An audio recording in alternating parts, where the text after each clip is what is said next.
ప్రతిరోజు కూడా అప్డేట్ అందిస్తున్నటువంటి శ్రీతరం భాస్కర్ ఎర్రవరం. ఈరోజు సోమవారం 29వ తారీఖు స్వామి సన్నిధిలో ఇప్పుడే భక్తులు చేరుకుంటా ఉన్నారు. ప్రస్తుతం ఇక్కడ వాతావరణం చాలా కూల్గా ఉంది. ముఖ్యంగా మంచుతో బాగా కప్పి ఉంది. విపరీతమైనటువంటి మంచు అనేది ఇక్కడ కురుస్తా ఉంది. స్వామి సన్నిధికి అయితే మాత్రం భక్తులు ఇప్పుడే చేరుకుంటూ ఉన్నారు. స్వామి సన్నిధానంలో మనం చూడొచ్చు.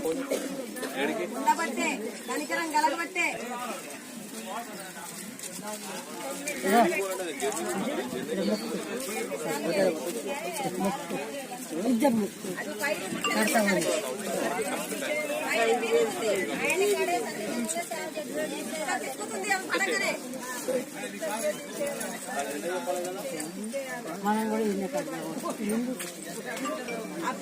బాధపడుతుంది తను.